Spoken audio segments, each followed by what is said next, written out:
Welcome to DTV. I'm joined with Jack Grimes, who's just been appointed co-captain with Jack Trengove of the Melbourne Football Club, and it's a great honour, Jack Grimes. How do you feel about being appointed the 42nd and 43rd? You can decide with Jack Trengove over which one, captain of Melbourne Football Club. Yeah, it is a massive honour, and probably something that I didn't really see coming, but I'm absolutely rapt to be in the role. Now, you've played 32 games, which is 5 less than Jack Trengove, but you're older. It's an interesting little quirk. How do you sort of feel about that being so inexperienced in terms of games, but holding such a high honour? Yeah, I think more so it'll just be talked about in the media probably. I don't think it'll really ever be mentioned amongst the group and amongst the coaches and that sort of stuff, because it really was a clean slate from when Mark came in to coach, and so I don't think it'll have much of an impact at all. So moving forward, hopefully just put that behind me. Yeah. Came to the club as a potential leader. You were touted amongst recruiting fraternity when you were being talked up as a draft prospect as a potential captain for that long. How does it feel actually being talked up that as far back as 2006 and 7, and finally now a few years on captaining an AFL club?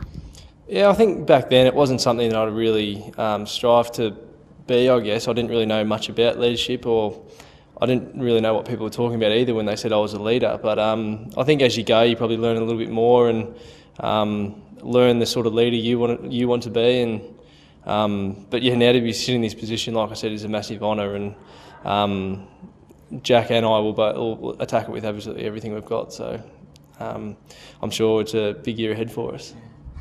Now, injuries have unfortunately curtailed your career along the way, and 14 games have been the most in a season. How confident are you you'll stand up this year with your body? Yeah, obviously last year was another one of those years. Had a very serious foot injury, but that's all going to plan, and it's going really well. I've managed to get in this whole chunk of pre-season after Christmas, and it's feeling really good. And it was really, with this injury, it was the hurdle of getting back to training, and then once you're back and going, it shouldn't reoccur. So I've got full confidence in it, and so do the doctors and physios. So hopefully in for a big year of 22 games at least.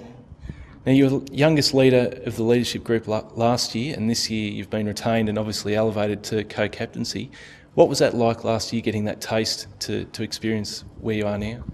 Last year, to be voted into the leadership group was a massive thrill for me, a huge honour again, and I learned a lot last year because obviously it was pretty tough times on field and off for the Melbourne Football Club, and to see guys like Greeny, what he had to go through as captain through that year was a massive eye-opener and a really good experience, I guess, to see what can happen and what leaders go through.